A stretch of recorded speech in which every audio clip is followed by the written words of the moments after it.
Good morning, everyone, and thank you for joining the fourth edition of NABC's annual International Women's Day event on the topic of Choose to Challenge, the impact COVID-19 on female leadership. My name is Guna Alvika, and it is my utmost pleasure to be moderating today's conversation. But with no further ado, I would like to welcome Rosmarijn Fens, the Managing Director of NABC, to the stage for the opening words. Rosmarijn, the stage is yours. Dear panelists and attendees, welcome and thank you for being here at NABC's fourth International Women's Day event and for creating time in your busy schedules to discuss a topic that is often left behind in times of crisis. The COVID-19 pandemic has had and continues to have significant impact on socio-economic inequality. The global health crisis has challenged the fair and effective distribution of health and social care, restricted mobility, deepened inequalities, and shifted the priorities of public and private institutions, including the allocation of funding. Women and girls are more than average affected, particularly when looking through an intersectional lens. According to research done by McKinsey & Company, women's jobs are 1.8 times more vulnerable to this crisis than men's. Women make up to 39% of global employment, but account for 54% of overall job losses. And studies also show that girls in Africa, for example, are less likely to return to school after the COVID-19 pandemic, which will have a huge impact on their future. The virus is significantly increasing the burden of unpaid care, which is carried out mostly by women.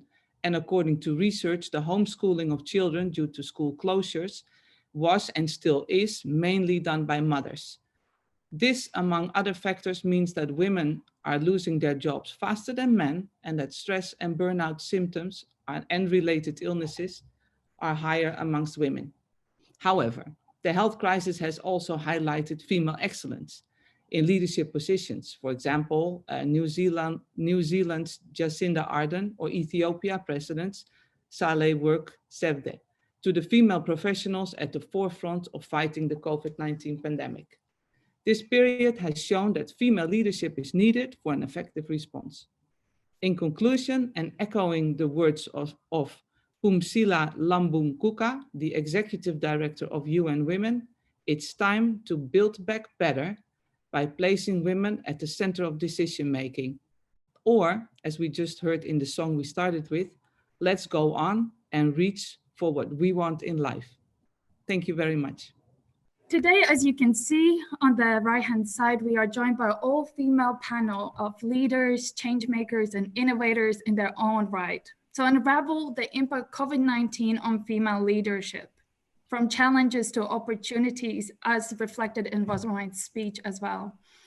We are joined today by Pascalle Grotenhuis, who since October 2020 has assumed the role of Director General of the Development Cooperation Department of the Ministry of Foreign Affairs of the Netherlands and is the Dutch Ambassador for Women's Rights and Gender Equality. Prior to this, Ms. Grotenhuis was the Dutch Ambassador to Mozambique. Welcome, Ms. Grotenhuis. Following suit is Charlette Ngesa, the CEO and co-founder of BACE Group, an African digital identity software company that helps businesses combat fraud. Charlette is also the first female to win the Royal Academy of Engineering's Africa Prize for Innovation. Congratulations once again. And she's joining us also today from Ghana. Thank you very much for being here. Unfortunately, if you followed on our website, you will also know that we had a third panelist, Milka Yamin. Unfortunately, she couldn't make it due to health reasons. But while her contribution will be dearly missed, we do hope she feels better and we hope she will come to our fifth edition of the International Women's Day event. Big welcome to our panelists. And thank you so much for making the time to be here with us today. I know your schedules are very busy, so I'm very grateful. Let's start today's panel discussion by setting the scene. Why is COVID-19 a health pandemic or gender pandemic? My apologies. Ms. Grotenhuis, would you like to start? Yes, well, thank you very much and good morning to all of you. It's great to be here. I think it's quite simple, and I think Rosmarijn already mentioned quite a few of the effects of the pandemic on women. But COVID shows that the most vulnerable groups, including women, are being the hardest hit by COVID-19. It's in the personal sphere, like the homeschooling, like the looking after family members, relatives. It's about women losing jobs in the informal sector, women working in the formal sector, a lot of the times in the retail, in the tourism, those sectors are being hit hardest. The healthcare sector, of course, which at the same time you also see, and I think the dropout of the girls at school, child marriages increase, no access to sexual and reproductive health and rights and services, increased teenage pregnancies, complications. And at the same time, you also see that in the civic space and in the political debate, the role of women and as we say, the pushback against gender equality from regressive and more conservative countries in the international field is also aggravating the crisis. So we see in the EU a pushback from Poland and Hungary on long time agreed language after Beijing. I mean, we have a change of government in the US that is in this sense much more progressive than the former government.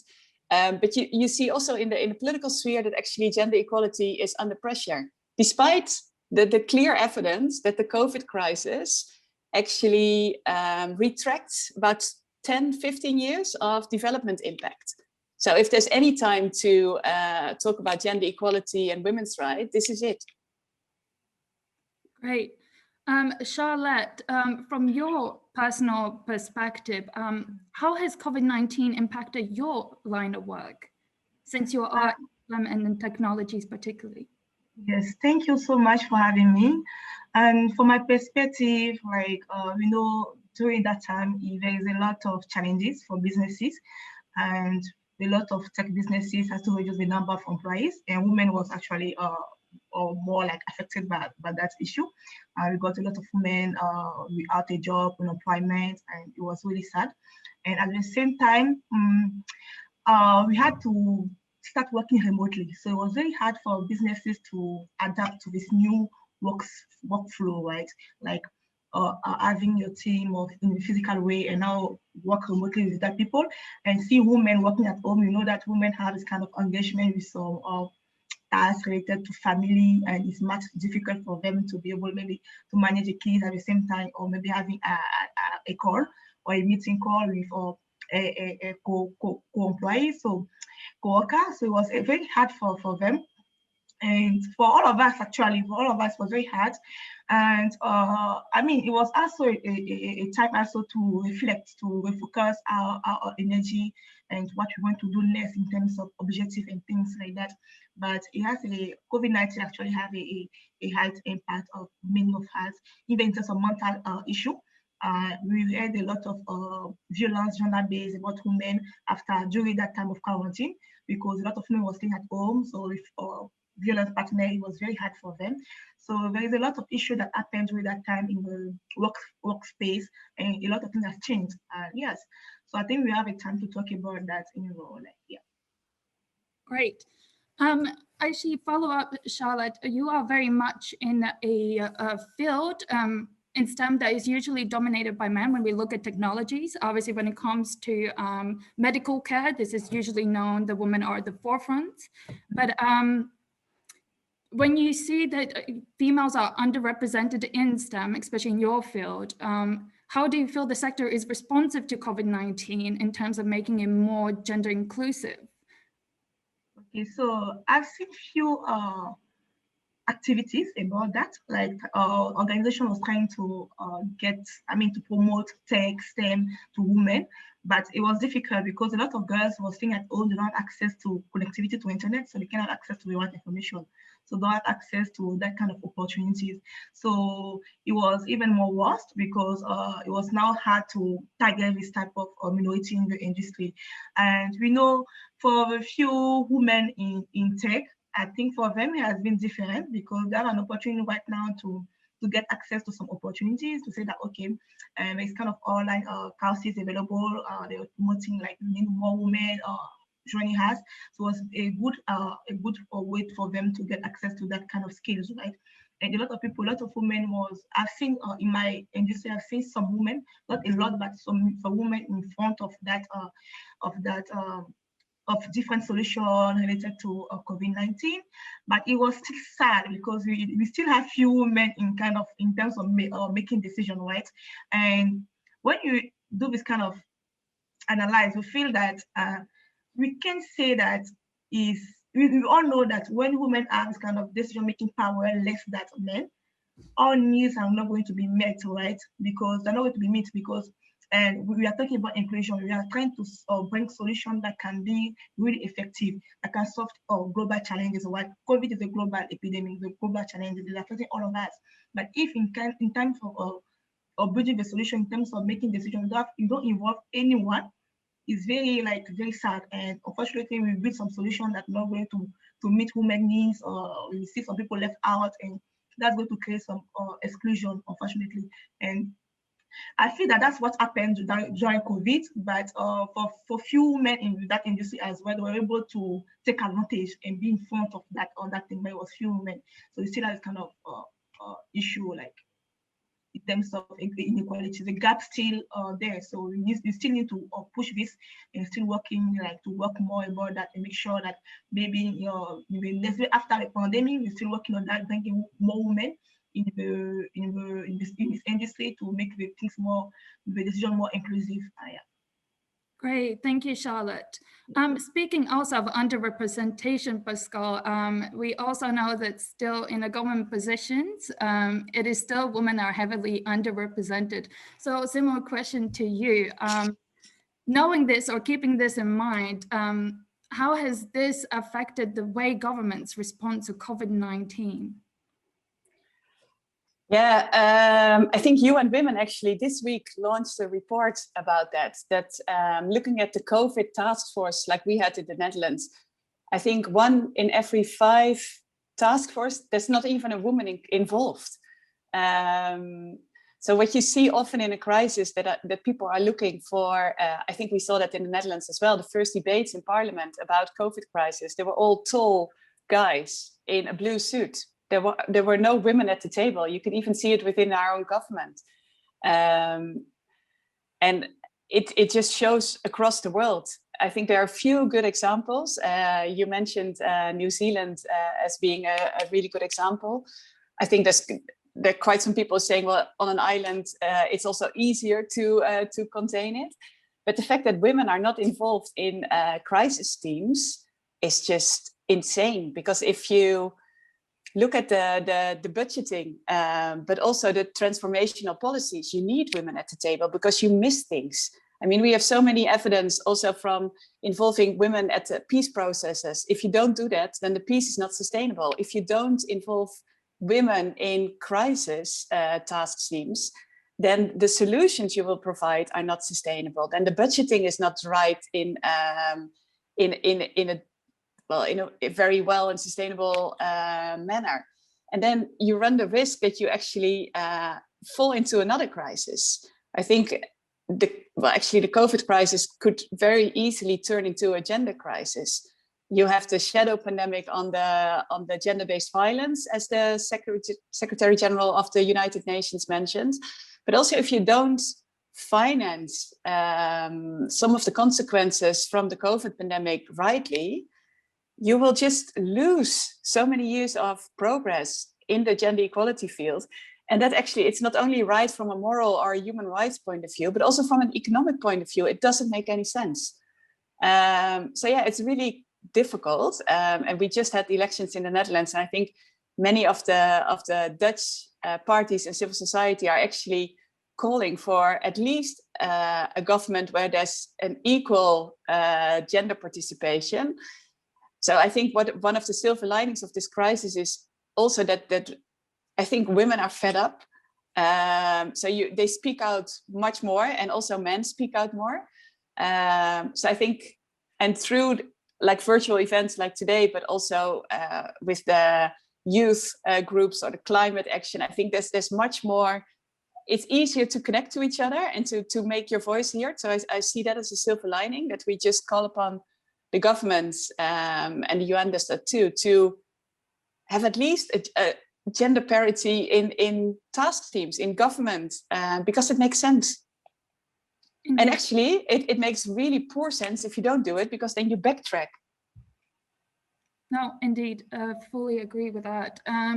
But you also mentioned, obviously, the economic fallout that has also been with COVID-19. And we know that especially private sector does play a huge role in bringing gender equality to a forefront. And then, however, to what extent can we expect from private sector to invest in these budgets when they themselves are going through economic crisis? Pascalle or Charlotte, would you like to start? Pascalle? Yeah, I sometimes feel, because everybody always looks at government to set the standards, but I actually sometimes feel that the private sector is taking the lead in this one. Sometimes I feel as a government we're so big that it's sometimes even more complicated. Unilever, for instance, has a beautiful diversity and inclusion strategy that I think the Dutch government could take an example from. And I think sometimes in private sector, it actually makes more economic sense to invest in women, to invest in the women in the supply chain, in female farmers, in female retailers. So sometimes maybe the short-term benefits are even clearer from a private sector than from the government.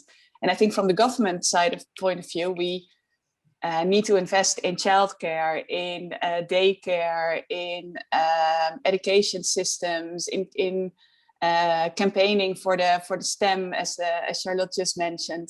I think we have different roles to play, but I sometimes look with a little bit of envy to the private sector. Thank you. Charlotte, would you like to?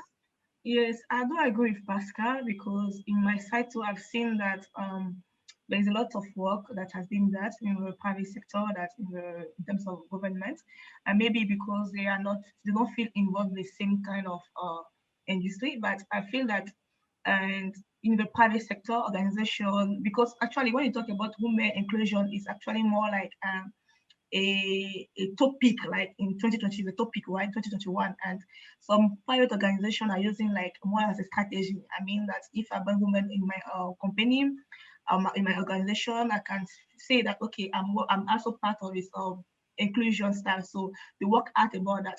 But in terms of government, I've seen few activities, few initiatives from them in terms of supporting women. Maybe in FK, yes, I mean FK, they have done some work, but in terms of maybe tech or industry, no, I haven't seen like a lot of initiative from government.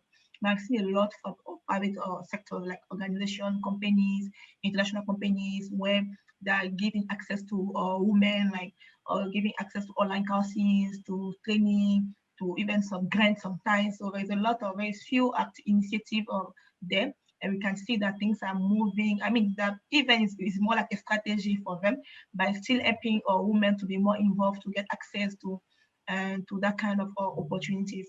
And that's great. And I agree with Pascalle when she said that, okay, government had to take example from that and try also to bring this kind of initiative on ground. Great, thank you, Charlotte. Just a follow-up question. As Pascalle mentioned before, having inclusive task force teams, budgets, and policies are important if we wish to address anything adequately, correct? But to what extent inclusion when it comes to private sector does make a good business case? Charlotte? Oh, you're muted. Yeah, so I didn't hear your question. Please, can you say again, please? Yes. To what extent inclusion of women in your daily tasks, whether that's from C-suite to mid-management to low, how come including women in your company makes a business case?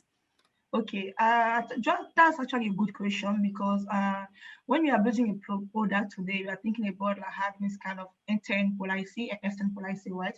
Because the intern policy will ask you to bring this kind of inclusion. We are building a product, as I said earlier, for the kind of target, and people who are going to use that product, not just men, right? We have, or maybe, or women, not maybe, we have women also that are going to use that product, and we need more inclusion. When you bring this kind of inclusion in the building process, you are more like sure that 99% that your product is going to meet or set your target, and that's something is really obvious. And I feel that if a lot of organizations, businesses, bring women kind of give some making, bring women in the table where decisions are made, it's going to be much easier for them, right? Because they're going to be more innovative, they're going to be more like inclusive, they're going to target more people, to solve more challenges, and even to position better in the market. So where women are, I'm feeling that you have kind of you have also kind of resources, not like you don't have a skill, you have a skill, you have this kind of insight that's really important to the process of building a product or bringing a solution on the market. And for my side, I think that is very important, and it has to be like a something really primordial for businesses to make sure that in the company, that's women that really have, not just women staying there, standing on, women who have who are part of this kind of decision making. They can bring this kind of idea, they can be really active, and we need that a lot in a lot of organizations. Great, thank you very much. Pascalle, question for you I would like to start with. We mentioned multiple times now throughout the session that there are great examples of female leadership. What kind of conclusions could we draw from seeing these examples?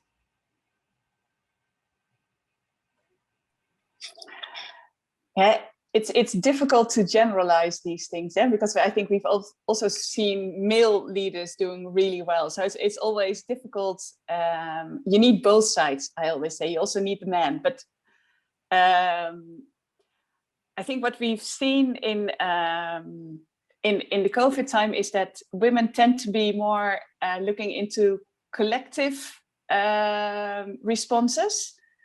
And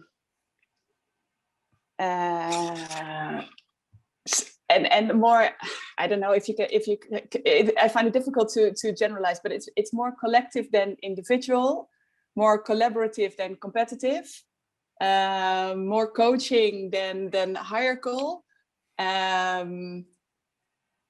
So it's a different leadership style. But at the same time, we also have women who have a very masculine leadership style. So I find it always, it's a little bit difficult to make general comments, but I think the more collective than individual response is the one thing that struck out for me. If you, for instance, look at the New Zealand case or other cases.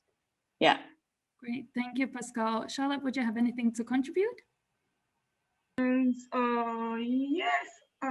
What can I add? I think that, yeah, I agree, because I feel that we had a lot of collaborative stuff in terms of, if it's just like a man, you give them this kind of power, do that, right? But for more initiative that being like diving for and target women, is basically bringing this kind of coaching, teaching. We're all more like a passive, it's not like we are really active, right? They're trying to, it was more like a space where maybe women can talk, can engage, but why is the end of all of this kind of call talk? We do events, we have a lot of conferences where women are there, but there is no like action later, right? And women at some point, we need to make sure that anything you're coming from our collaborative for to be like had to be applied, right? Not just like stay in conversation for how many years, right? We need to have more women active, and that's what the difference is. And it's very like unfair to have this kind of big comparison, because it depends.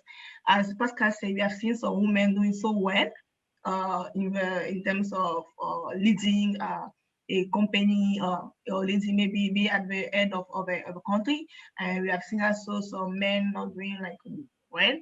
But in general, most of the time, what we bring to women just like a passive stuff. It's not like make them active, make them like in action, and that's sad. We need to work on that. Great, thank you, Charlotte and Pascalle.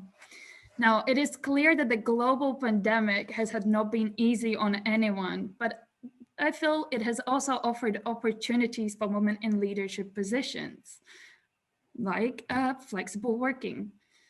So I am curious to hear how have you seen COVID-19 also giving opportunity for women and especially female leaders to excel outside their work? Pascalle, would you like to start? Yeah, it's complicated. I think there's some advantages. Spending more time at home, it's easier because you don't have travel time and you don't travel abroad to have more time with the children. I think overburdening. I have 2 children and a husband who's also working from home. So the overburdening of the Wi-Fi also leads to certain clashes and to difficulties. But I think the fact that we don't travel as much to the office or to meetings actually gave more time. I think it also gave more insight to the husbands or to how your day actually looks like with homeschooling and daycare and also house chores. So I think that's positive, and I think also to have more time in your day because of these virtual events, you actually have time to exercise more. I think we're all much more concerned about our health and making healthy choices. So I think there's some highlights, but it also gets really blurry. For me, work never stops and the private life never stops. I'm working from the living room. And my computer is always watching me, or I'm always watching my computer. So I find it complex actually. And I see also in my team, the people with children, both men and women, are facing energy lacks. Also people living by themselves also have the same because they don't have any distraction except for their work. So it helps, and I think it has some benefits, but it also has a lot of downfalls actually. And you need to really look after your mental and your physical health to stay strong, and that's a challenge for everybody. I actually think, just kind of reflecting or echoing what you just said, I think because we suddenly had this much time, right? It also allowed women to start prioritizing what they find more important in life, and also kind of learning to set hard boundaries. But Charlotte, would you like to contribute? Yes, actually, I'm really I agree with you, Guna, because it actually depends, right? It depends of where you are and your ecosystem. So in Africa, for example, there has been some challenges for some women based on the environment, moving from the physical workspace to working from home has been difficult for them.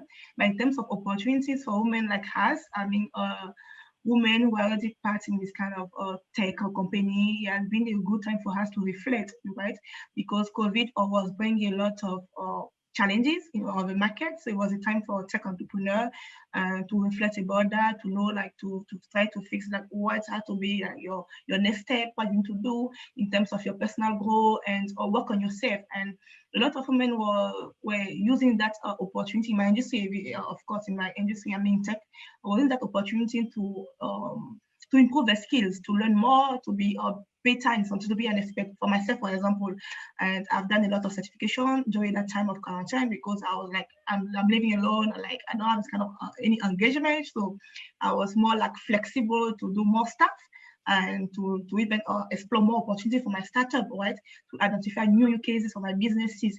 So it has been for myself in that case a positive aspect because I was just in the mind like, okay, it's a global company. Everyone is suffering. What make the difference? What we do with that time? We have now this kind of free time.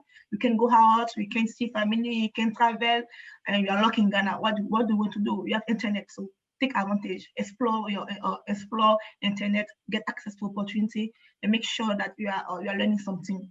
And time was flying. Like, if you don't feel very, time was flying, right? Because you feel that we are busy, and later you feel that, okay, I've done this during that time. It was a hard time, but at least I've been able to grow, or maybe to advance my career in a new level. And that has been very positive for myself, like for myself as a tech entrepreneur, and for some of my friends.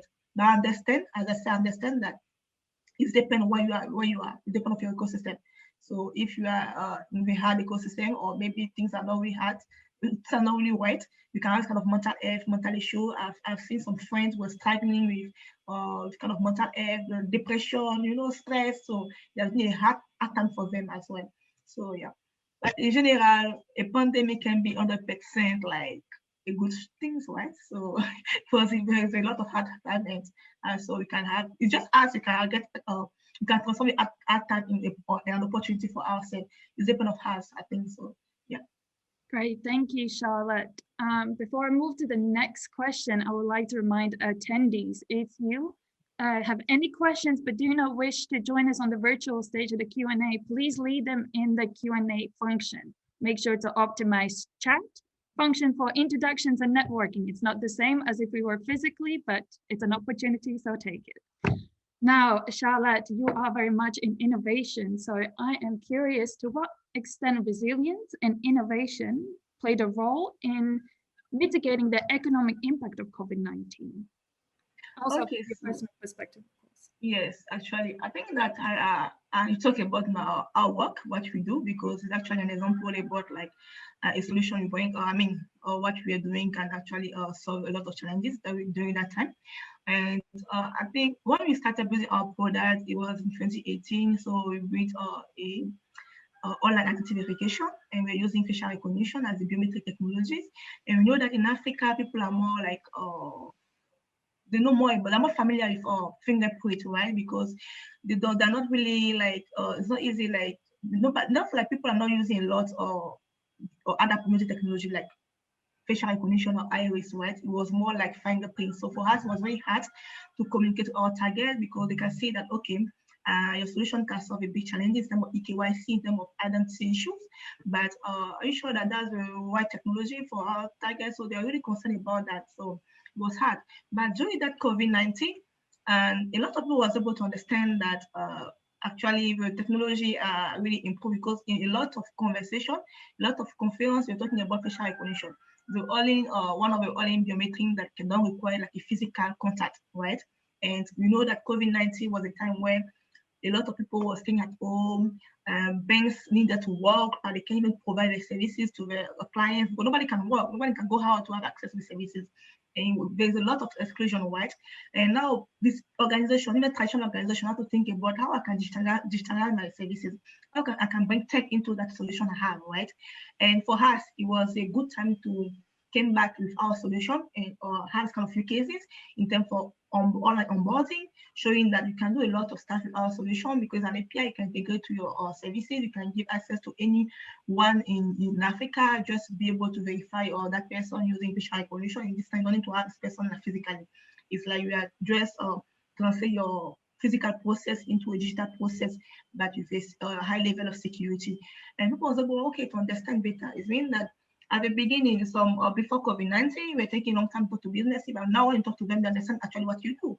So the conversation was actually much easier for us.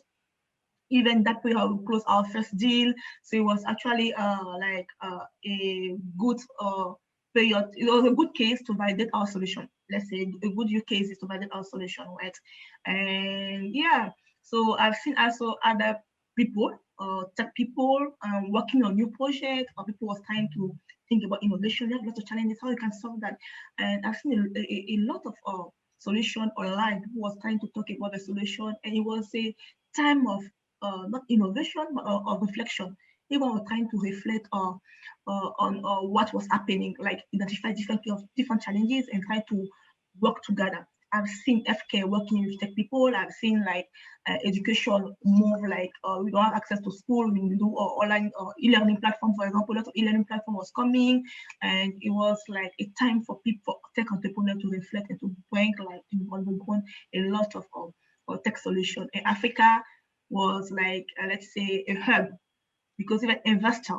Right now, we have a lot of investment in Africa. A lot of business, a lot of startup got investment from C to Series A. Like we have seen a lot of people getting interested in Africa businesses, right? And that was a positive part of COVID-19 because we try to provide some solution and to solve a lot of key challenges. Great, thank you, Charlotte. Pascalle, would you like to contribute? Yeah, I think for us the innovation is actually is more in virtual forms like this. It's much easier to have intersectional teams with other government departments, but also with our embassies, and I think that feels really like an acceleration of good policy making or good outreach. So if I think tomorrow I have a meeting together with my colleague from a different government department with the US. And normally we would never do that. We wouldn't travel together. We wouldn't reach out that much. And I think for us, actually, finally, it's now the new normal to reach out much easier. Also internationally, also with the embassy. So I think we're actually much more impactful in aligning our agendas and aligning our reach outs, and also combining our political and our development and our economic impact. So for us, I just hope that this one never retracts again, because we can make a much bigger push jointly. Indeed, thank you, Pascalle. Actually, I really like what you said about having opportunity to connect more people than you would usually. So what is actually the importance of community and enhanced network in getting through our turbulent times like COVID-19 pandemic? Yeah, what I think we all miss is having the face-to-face meetings, because normally that sparks creativity and you can co-create and you can learn from each other. So I think this is the second best. I think if you have a community and you have trust in that community, and you can accelerate points of view or activities or you name it, I think that's the second best to real meetings.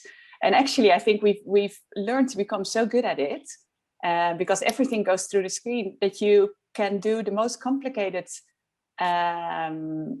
talks actually through the screen, and something we would normally never do over a screen because it's so one-dimensional. I think we learn to have hard talks, difficult talks, to disagree. So I think that's really one of the positive things.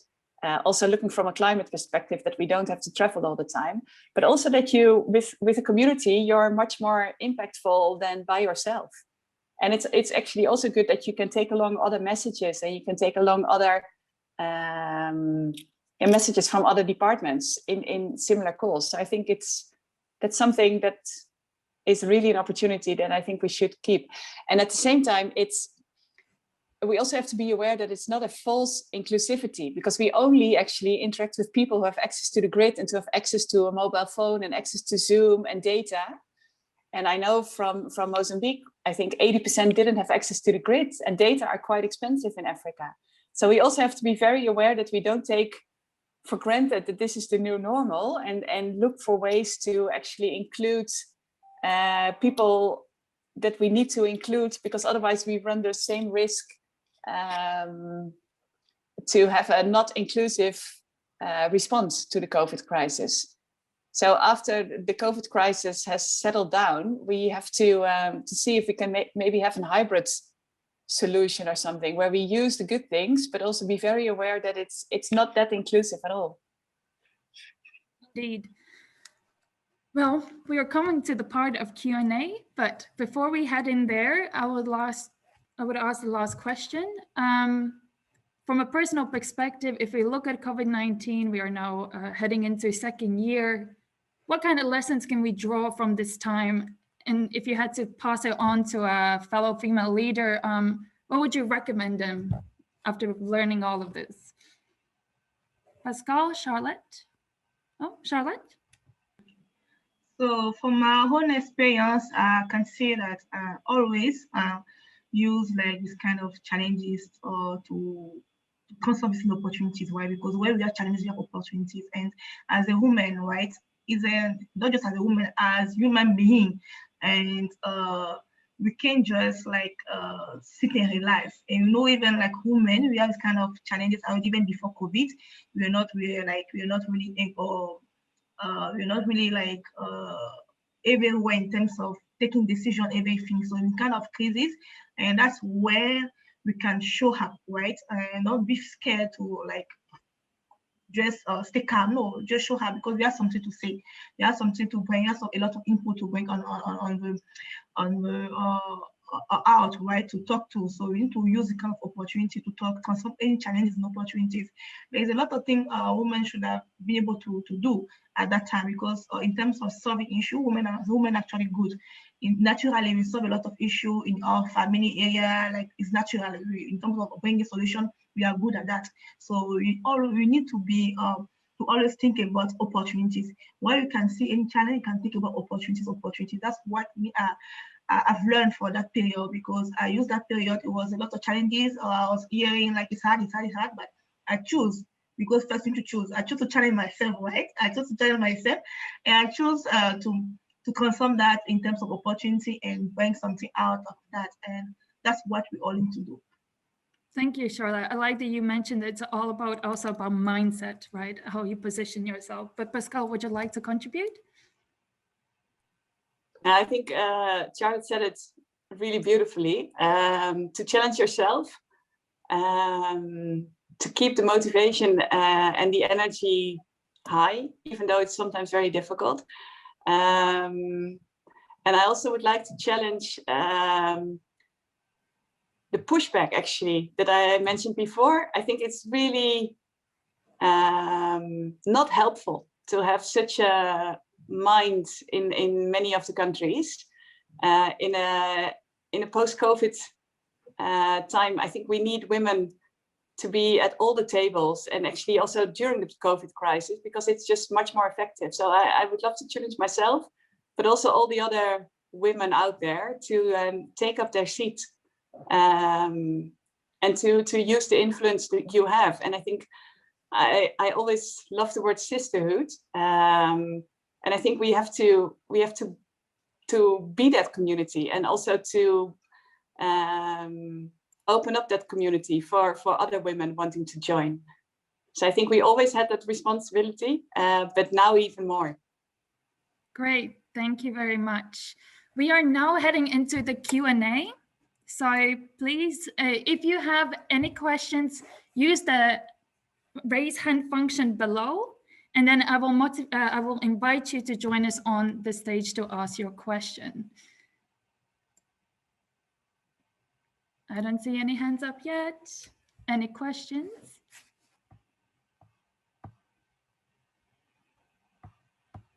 Oh, I see first question from Beanie. Sorry if I mispronounced your name. Could you please, yes, welcome. Thank you. Yeah, my name is, I had the privilege of knowing Pascalle in Mozambique.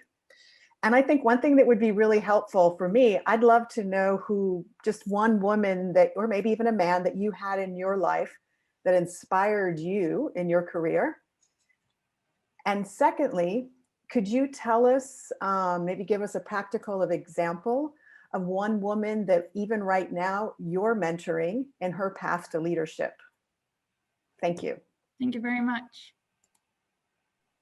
Hi, Diane. Lovely to see you, or even I don't see you, but it's good to hear you. I think I have two women who have inspired me. One is the first female Secretary General of the Ministry, Renee Jones-Boss.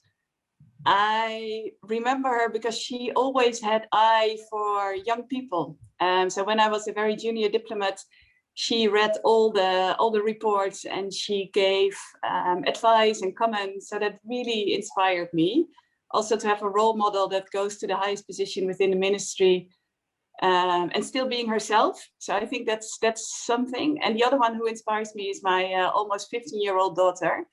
That keeps me on my toes, because she always says that gender equality in my generation is a lost cause, and her generation will make up for it. So that's good to have in the household. And then there's a young woman, Lisa de Pachter. She is the youth ambassador for sexual and reproductive health and rights. I think she's 22, something like that. And she's been an advocate on this very important topic for a long time. And she's someone I would love to mentor, and I'm mentoring a little bit, but she doesn't need that much mentoring. But what I do, if I'm being asked for events, I always take her along. So on International Women's Day, I dragged her along to a meeting with UNICEF and Palace at Low, and she was the speaker. So I think it's really important to invest in the younger generation. So I try to pay it forward. Like I was given a chance by many people, I'm doing it to other people as well. Great, thank you, Pascalle. Dear attendees, please raise your hand if you have more questions. However, I believe this is a fantastic question. So I would also ask of you, Charlotte, if you could share. Actually, for my side, and I have only sisters. I don't have any brothers, so I grew up with like women and my father. So my case is different because I don't have this kind of one person that inspires me. In all women, I'm trying to have like a character that I use that to inspire myself well. For my mother, for my sister, from women in high position, Michelle Obama, Oprah, you know, I have this kind of character that I can say, okay, I like how this woman is behaving, right? But I don't have like one profile like I want to be or I want to look at tomorrow, because anytime I used to focus of like doing like a projection. I want to be the best version of myself every day, right? And for me, a woman who's actually inspired me will be me in the next 10 or 5 years, right? And that's how I project myself. That's how I motivate myself. I have this kind of perception about myself that I want to be that woman to actually inspire me. So that's what I'm looking for, right? And I'm working on that. And I feel that for all of us as a woman, it's good to have someone to look at. It's very good, but also good also to do a projection, to be focused of yourself and to believe in you, because you can achieve a lot of things like in the future. In terms of in terms of who I'm trying to, or if I have a mentee, I used to be really involved in kind of events and help mentees, help them to support them in terms of STEM. But the recent person I'm working with right now, she's part of Africa Prize, and I'm more like an advisor, because since I won the Africa Prize last year, and I'm trying to just get some insight, and I hope that she's going to win the Africa Prize as well. So just like women supporting women. Love that. Thank you, Charlotte. I see that we have no further questions, so I will finish with my own question, which I'm always been curious. There's a big conversation going, throwing at all times, no matter what. So to what extent thriving during a global pandemic is a reality or a myth? Pascalle, would you like to answer that? I find it very complicated. I think for many women, it's actually a myth. If you look at the increase of gender-based violence, if you look at the increase of uncertainty, overburdening, stress, I would think it's a myth. I would wish everybody would thrive, but then I think all of us really have to do our best to make that happen. I think one thing we do have learned from this COVID pandemic is that we really need to work on gender parity, gender equality, and women's rights. But I think at the moment, I would say it's for many of the women, it's a myth. And for those women who are thriving, I just applaud them, because I think that's really hard work. And I thought that Charlotte was really inspirational about taking all the e-classes. I will definitely take up that example as well. But yeah, I would applaud everybody who's thriving. And I think that's a great role model. And I sympathize with everybody who's not thriving. And I think looking at the numbers and the reports, those sadly are the majority. Indeed. Thank you. Charlotte, would you like to contribute? Yes, I actually agree, because if you take case by case, we can figure out that, okay, it can be realistic, but in general, it's a myth actually, because in terms of pandemic, everyone you have this kind of stress, you care for your family, and even you have money, you have time to go, but you can't even you can see your family, you can see a lot of things. You're not really free in your action, right? And this, like, is not, we are not fully happy. Right, you can have kind of joy at some point, but it's actually mean, because it's not possible to be like feeling good in that time of pandemic. You care for people, it's not your family, you care for other people. Anytime on the TV they tell you that people are dying, right? We don't have this kind of vaccine. We are confused, right? A lot of confusion, a lot of fake information online. For example, you heard this morning, tonight a new thing, so it was more like a stress, and I think it's not possible for anyone to be really like free in that time of pandemic. Great. Thank you, Charlotte. Thank you, Pascalle. I see we have one more question that will be final one for today. Please,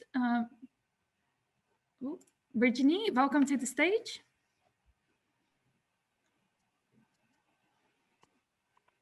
Hello, Virginie, can you hear us?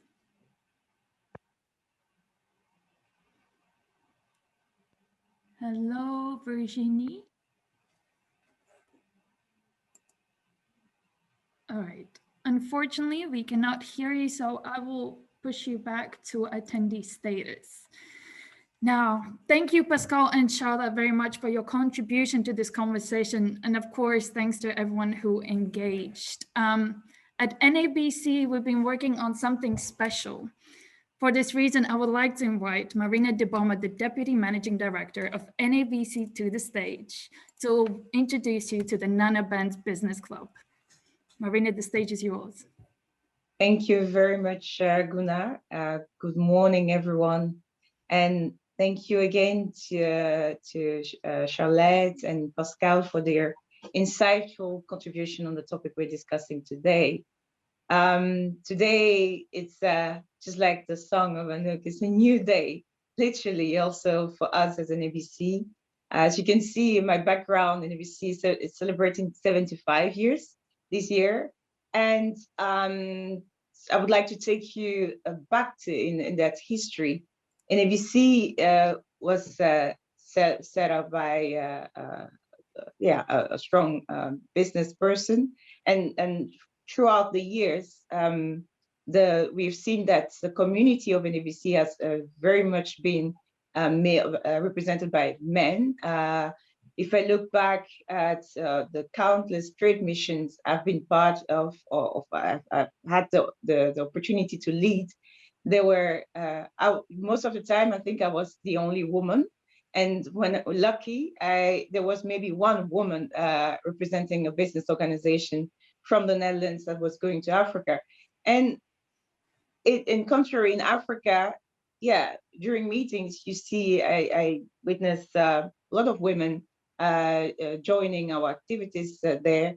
And when receiving delegations from Africa, we see that a lot of women are coming from the continent to seek for business partners. So I think this topic of gender equality, and I want also to address gender equity, has been part of our conversations at NABC. We've seen that when I joined NABC in 2009, there was a managing director, a man, and then that was followed up by Irene Visser, I think, who started driving some changes there.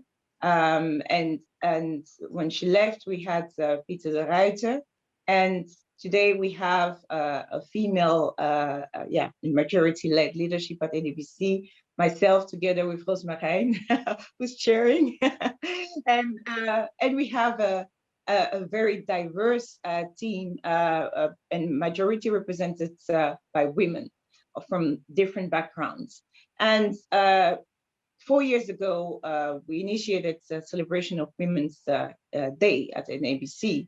And that was already like a start driving change, because before you even want to address or to tackle, let's say, female leadership, female inclusion of women in business, you need to start from within. And I think we've had a lot of conversations with our teams and also the conversation with our members. I always wondered why most of the positions held within companies for activities towards Africa was mostly held by men. And the feedback I got from most companies was that most women don't want to travel. Most women that just they want to take care of their families, and they say maybe there are women there that want to work, want to do this type of job, but we don't know where to find them. And that's we kept having these conversations, and we decided last year when the pandemic hit, like someone said, never waste a good crisis. So then we were forced also to stand still and again ask ourselves, yes, we've been having these conversations, we've been celebrating the Women's Day event, but change does not come just through a celebration of a Women's Day. You need to act, you need to walk the talk. And we successfully wrote our first gender policy of NABC that you can find on our website. And we started also thinking about how we can actually also contribute to the agenda of women empowerment and women inclusion when it comes to doing business in Africa. And also ensure also that partnerships are developed between these women here in the Netherlands and the women in Africa. I'm very proud of the work that the Dutch government is already doing on this topic in various African countries. And I think that we are as the Netherlands, we're doing such a great job on the continent. We also, as an NABC, I think that we have a role to play to engage women in women leadership and from here that are trying to drive change from their expertise in connection with the women in Africa.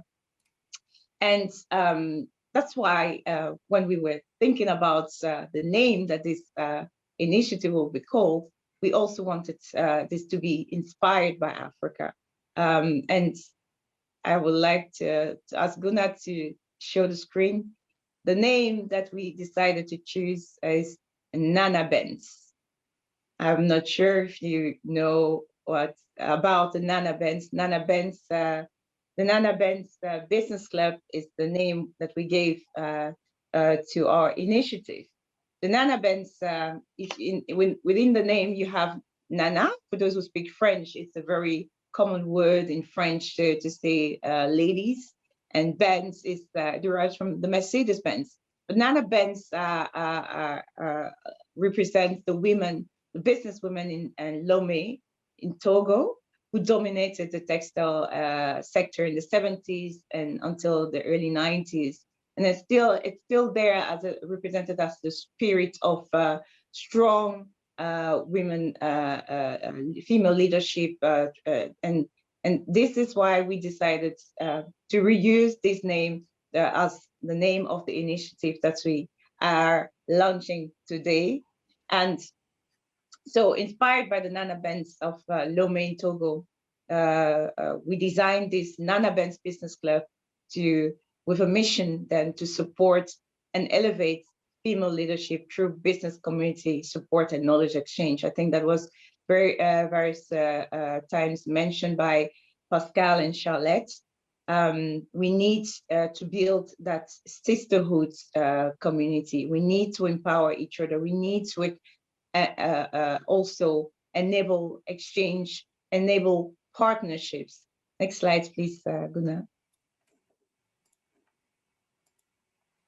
And the principles that we decided around the Nana Benz business clubs are: we aim to connect, to inform, to enable, to connect, as I mentioned, to connect Dutch, African companies and knowledge institutions through events, trade missions, tailor-made matchmaking to foster community-based knowledge exchange, to also inform by providing high-level insights on female leadership discourse through sharing current market developments, best practice guides, and by highlighting female excellence in the various forms of leaderships. I think in here we can also think of, we would love to see also to interact with various members of our community, to put in place, to implement various programs, maybe also mentorship program. I think I can never say that enough. Everyone needs a mentor in their lives. And I think having a mentor helps you just empower you to find your path and to really thrive. For those who are thriving, we need to elevate those who are not thriving yet, and build really a strong chain of women, strong women. The enable part of the principles, it's to guide and enable Dutch and African companies and knowledge institutions with developing gender-sensitive policies, programs, and initiatives by utilizing the expertise of the business club. So I really hope that we will have, there will be many opportunities for us to really, really walk the talk through these principles. Next slide, please, Guna. And the objectives, as I mentioned earlier, so knowledge sharing, having discussions that will focus on empowering and advancing the position of women in leadership positions, and with a specific focus on women in business.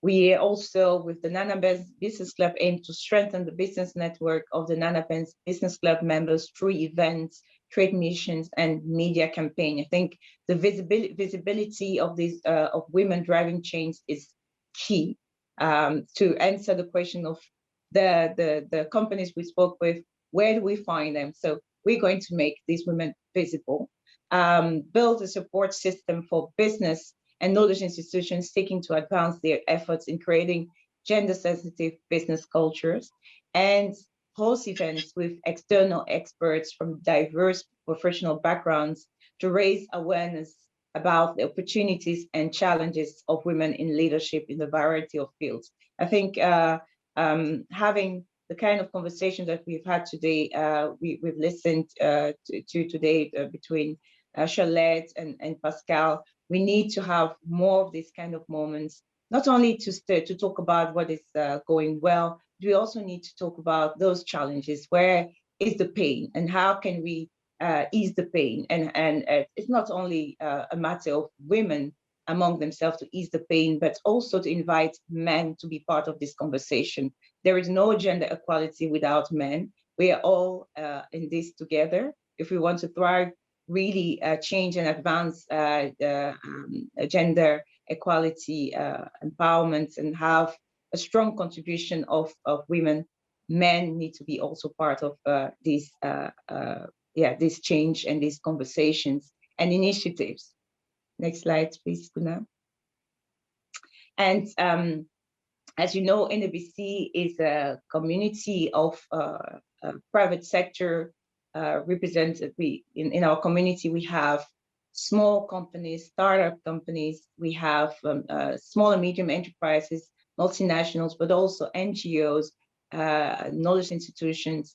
We welcome women to join our network. The Nana Benz Business Club activities are free or are at discounted rates for NABC members. And you can find all the information about NABC membership here on the screen, but also more on our website. Next slide, please, Nana. And if you're curious to know more about the Nana Benz Business Club, please connect with us.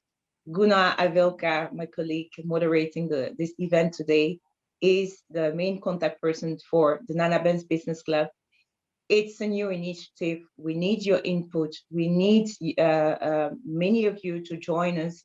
And we look forward to engaging with all various organizations to drive change and to really achieve the objective we have set for this initiative. Thank you very much for your attention. Thank you, Marina, for that. I would like to invite our speakers of today to share what are they wishing to challenge this year. Please, I will actually start with Marina as a last speaker. Thank you very much, Guna. I choose to challenge empowering others by encouraging them to act in their authenticity, to stick to their values, and never let anyone determine their limits. Thank you. Rosmarijn? Yes, thank you, Guna. I would like to challenge to unleash the pipi langkous, or in English, the pipi longstocking in you. We women have a tendency to say, I have never done that before, so I will probably not be able to. Pipi Langkous, she said, I have not done that before, so I think I should definitely be able to do that. So let's be more of a Pipi Langkous together. Thank you, Rosmarijn. Charlette? Okay, thank you. So I chose to challenge women to not stop themselves, to believe in what they want to do, to make sure that they achieve or whatever they want, their goals, and to unlock new opportunities. Don't be scared to be part of the table where decisions are going to be made, and just be yourself. And you are everything you need to have to be where you want to be tomorrow. And so invest in your skills as well. All the best. Thank you, Charlotte. Pascalle, you have the final word. Oh, that's always difficult. There's so many things have been said, and that I love Pipi Langkous, so I would like to add to that as well. Now, I agree with all of you, and I would like to choose to challenge all of you to together from a sisterhood perspective to challenge the global pushback on women's rights and gender equality, because I think our voices and our actions are needed to make sure that we and all the other women that are not in this call have a good and sustainable and a safe future. Thank you to all of our speakers today, to the panelists, and also for you who attended. I'm happy to see that so many are willing to take time of their busy schedules to be present and also open up a discussion on a topic that oftentimes gets forgotten in times of crisis. Thank you so much. And if you have any questions, once again, feel free to contact me. This session has been recorded and will be shared with all of you afterwards. Thank you, and well, enjoy your lunch.